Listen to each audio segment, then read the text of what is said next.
Exist transgender people from all walks of life, of every ethnicity, religion, class, and country across the globe. Every culture has different concepts of gender, but irrefutably, the lives of transgender people are at a high risk of violence, both from individual hate and institutional discrimination. Statistics on transgender individuals are scarce. Not only is there no option to record one's identity as transgender on the national census, but police and families chronically misgender trans people when they die.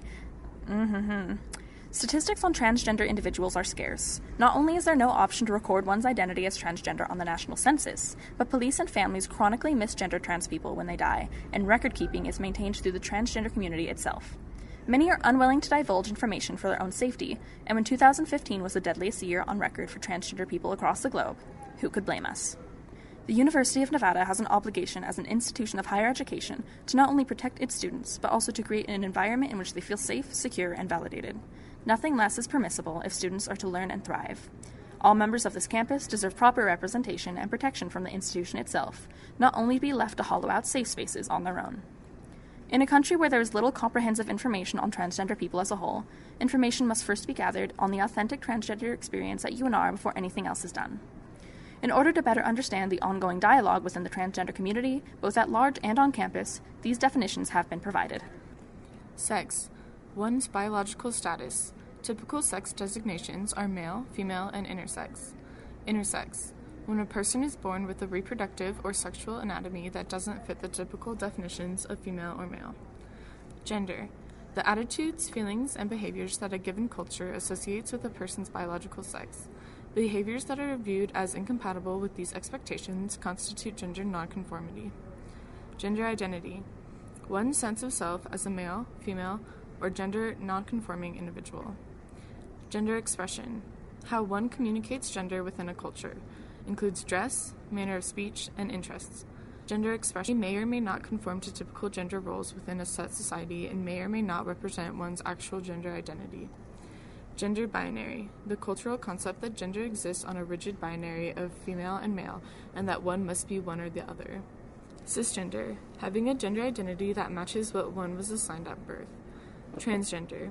Having a gender identity that does not match what one was assigned at birth. Non-binary. An umbrella term for those whose gender identity does not rest within the gender binary. Genderqueer. An umbrella term for non-normative gender identities and expressions. And so I definitely feel that my identity as a transgender person is super relevant to not only my education, but also just my overall experience at UNR.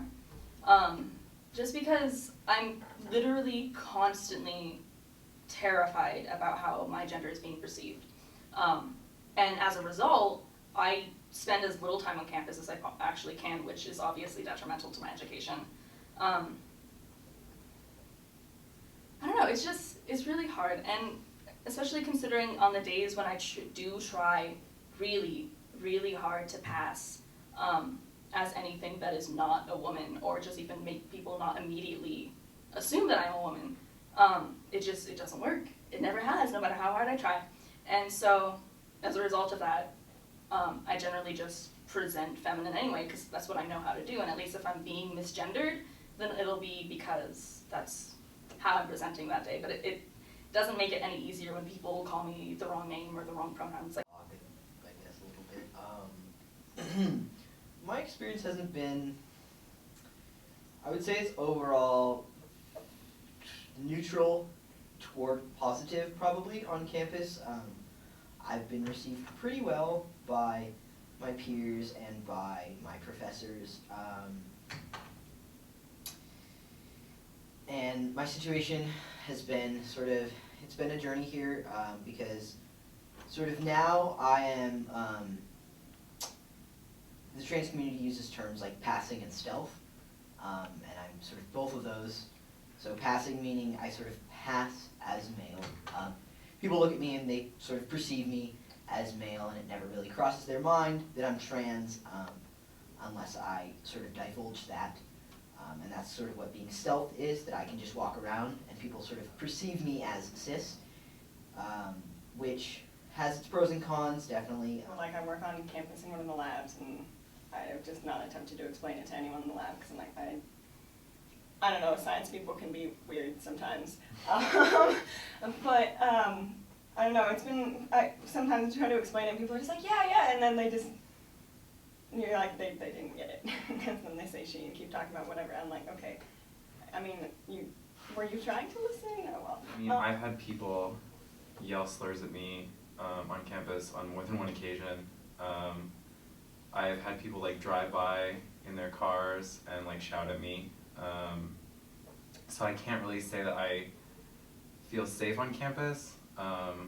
Like, I don't know, I've had to call my friends to like come and pick me up because I didn't feel comfortable walking home. But yeah, I don't know. I think also I'm really lucky to be so involved with the community on campus because I think if I didn't have the friends that I do and wasn't a part of like a Christian Union on campus, I don't think I would feel comfortable or safe or supported on campus at all. What do you feel the campus's attitudes are about transgender people? Bad. I think varied. I don't know. I don't. Reno, man. True. Yeah, even if not bad, like a lot of like, even if someone is not completely negative, like this, people just aren't informed. Yeah. Even if they aren't. Yeah, definitely lack of education, lack of exposure has led to a lot of more negative attitudes, I think. Definitely. Yeah. I mean, I've been in like anthropology classes and stuff where they'll like have a little section on gender, and I've had professors like make transphobic jokes and just be generally disgusting, like in a lecture hall of like 300 people, and it's like, you really don't think that there's a single person in this room that this applies to? It's interesting to sort of see how people feel, both when they don't know they're speaking to a trans person versus when they do, right? When somebody has sort of known me for a long time or something, and then that topic comes up, and then they're like more careful, more tentative. Really uncomfortable. Yeah, they're like, oh gosh, like I know that like you identify this way, so like I'm gonna be really careful what I'm gonna say, and I'm like, But it's to the point of like being patronizing. It's like, I'm an adult, come on, we can talk about this. It's an interesting dynamic. Because I think it's important to differentiate between ignorance and hate, because like ignorance, they might just not know. Like I've encountered plenty of people who like, it's just not something that's ever occurred to them and they've never been exposed to it.